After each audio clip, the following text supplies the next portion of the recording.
Baik secara harga, karakteristik, ataupun spesifikasinya, di atas kertas sih kedua oli ini emang cukup imbang. Soalnya, kalau misal kita perhatiin secara detail, kedua oli ini bisa dibilang emang head to head banget, nyaris di berbagai aspek. Terus kalau misal kita mengacu berdasarkan using experience, sebenarnya mana sih yang karakternya paling enak? Dan juga di antara keduanya, sebenarnya mana sih yang value-nya paling oke plus paling worth it buat dibeli? Apakah Shell Ultra atau Idemitsu IRG7?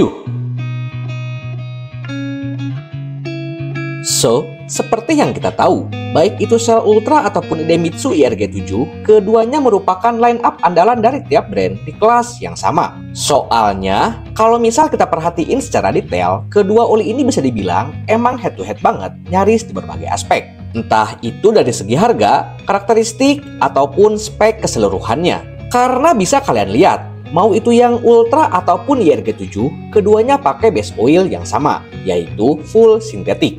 Lalu, kedua oli ini juga udah dapat sertifikasi APIS kelas SN dan juga grade JASO sekelas MA2. Selain itu, untuk bandrol yang dipatok sama tiap brand pun tentunya juga berada di kisaran harga yang nyaris sama. Selisihnya cuma terpaut sekitar 10-11 ribuan. Gimana? Bedanya nggak jauh kan? Terus kalau misal kita mengacu berdasarkan using experience, sebenarnya mana sih yang karakternya paling enak? Dan juga di antara keduanya, sebenarnya mana sih yang value-nya paling oke plus paling worth it buat dibeli? Apakah Shell Ultra atau Idemitsu IRG7?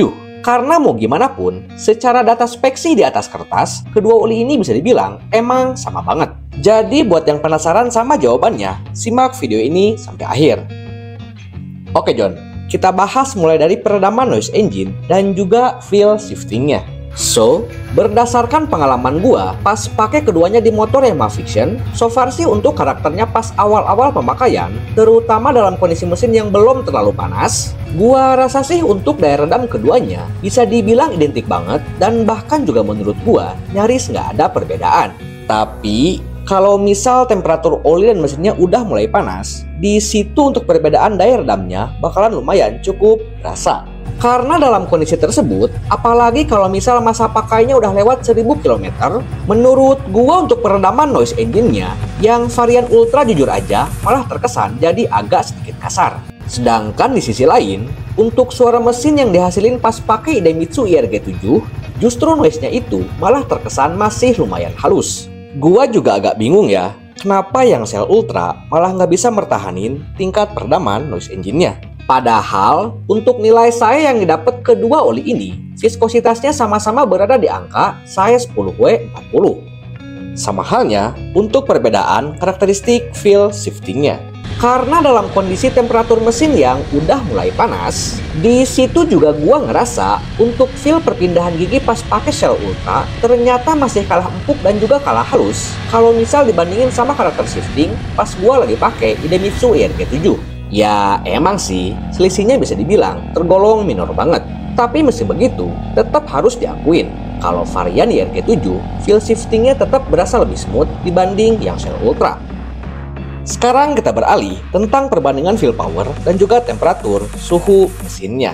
Nah, kalau ngomongin soal pengoptimalan feel power engine, gua rasa sih untuk karakteristik dari keduanya sama-sama tergolong oke banget. Ya overall sih di poin ini, jujur gua nggak ada komplain soal karakteristik performanya. Karena untuk feel power engine yang gua rasain pas pakai keduanya, emang berasa ngisi terus nyaris di setiap putaran mesin.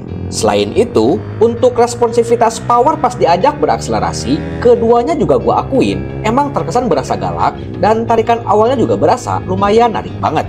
Secara keseluruhan gua sih puas banget sama karakteristik performa keduanya. Feel engine keduanya sama-sama berasa oke, powernya sama-sama responsif, dan juga tarikan awalnya sama-sama berasa enteng banget. Begitupun untuk kemampuannya dalam ngehandle suhu panas yang dihasilin dari gesekan antar komponen mesin. Soalnya berdasarkan using experience gua selama pemakaian, gua rasa sih untuk peningkatan suhu mesinnya masih tergolong normal banget. Jadi, mau itu pas pakai yang Shell ataupun Idemitsu, bagi gua sih keduanya sama-sama capable banget dalam ngehandle suhu panas mesin dengan cukup baik. Karena mau itu pas riding siang bolong ataupun lewatin titik kemacetan pasar, di situ gua sama sekali nggak pernah ngalamin panas mesin yang berlebih. Ataupun kipas radiatornya jadi sering banget muter. Nah, kalau fan radiatornya jarang banget muter, berarti untuk capaian suhu mesinnya bisa tetap kejaga pada tingkat ambang batas wajarnya. Lanjut kita bahas tentang stabilitas performa dan juga perbandingan tingkat durabilitasnya. So, di poin ini, menurut gua untuk tingkat stabilitas performa dari keduanya, bisa dibilang karakternya itu emang nggak begitu stabil. Karena berdasarkan experience gua pas long trip ke wilayah Tasikmalaya, dan gua geber kurang lebih selama 2 jam nonstop, untuk feel power engine yang gua rasain selama riding, ternyata drop powernya itu emang lumayan berasa banget. Ya maklum lah, karena secara tingkat viskositas, keduanya masuk kategori oli medium. Jadi emang agak susah kalau misal mau nandingin tingkat stabilitas performa dari oli yang viskositasnya jauh lebih kental. Coba aja kalau misal keduanya udah dapat tambahan zat aditif ester. Mungkin untuk karakteristik performa dari keduanya bakalan bisa terasa jadi lebih stabil. Tapi ya it's okay lah, karena kalau misal kebutuhannya itu cuma buat menuhin mobilitas harian, gua rasa keduanya pastinya udah lebih dari cukup. Terus kalau untuk daya tahannya gimana? Sebenarnya mana sih yang paling durable?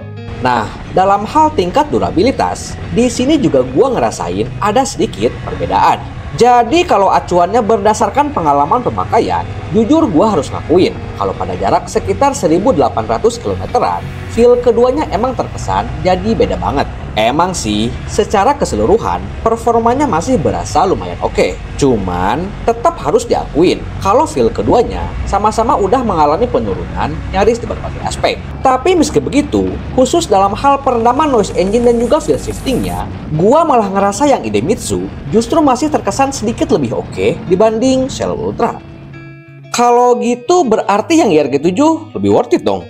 Jadi gini John, baik secara harga, karakteristik, ataupun spesifikasinya, di atas kertas sih kedua oli ini emang cukup imbang. Cuman, khusus dalam perbandingan kali ini, jujur aja gue pribadi lebih prefer buat ngambil Idemitsu IRG7.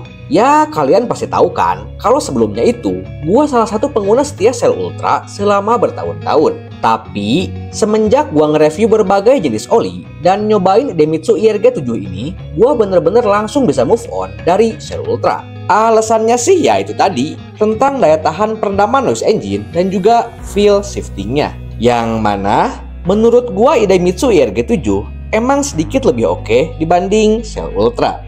Jadi, dengan harganya yang relatif sedikit lebih murah, di sini justru IRG7 punya 2 poin kelebihan yang bisa gua jadiin sebagai bahan pertimbangan.